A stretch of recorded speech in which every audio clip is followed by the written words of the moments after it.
Very special guest also.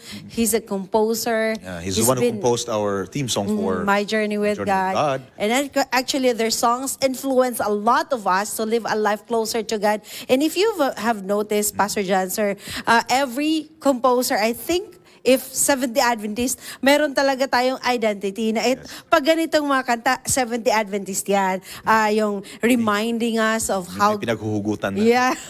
How great is our God for He died on the cross for us. Or all of this are centered, all of our music, I think, is centered to giving people the message of the church, the message of God's salvation, into the plan of salvation to humankind. Yes. And now let's listen to Brother Joel Sumalinog with this song that will bless all of us and will praise our Heavenly Father.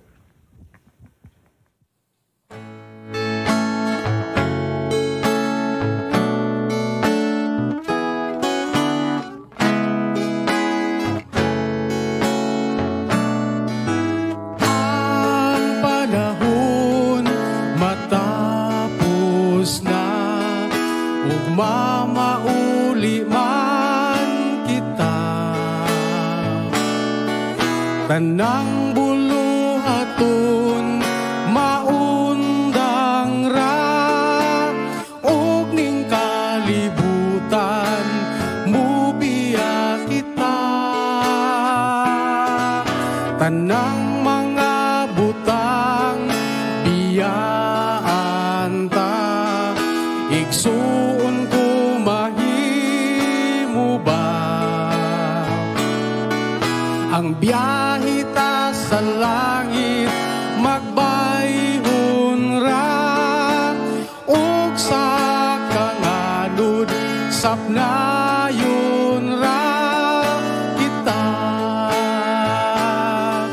Magkita ra kita sa langit, ug sa eternidad muambi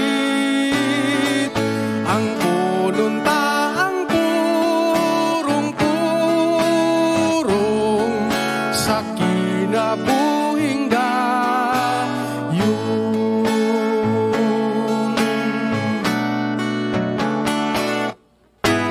Ang panahon matapos na, ug mamauli man kita. Tanang buluhaton maundang na, ug ning kalibutan mubiya kita.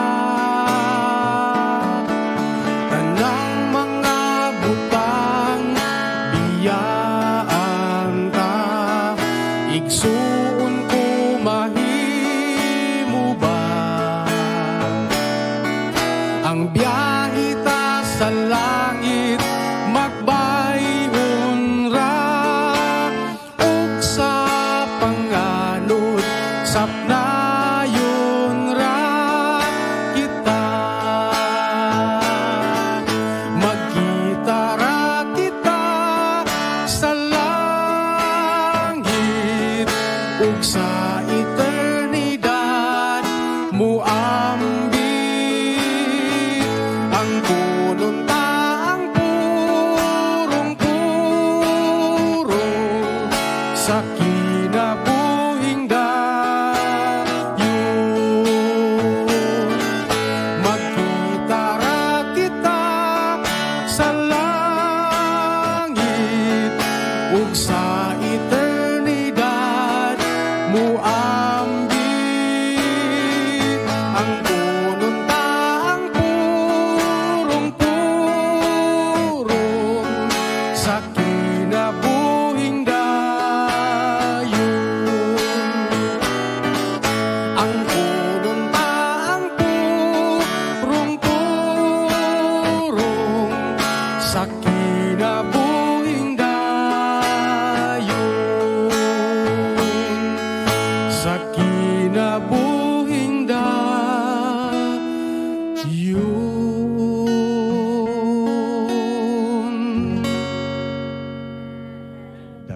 Daghang salamat.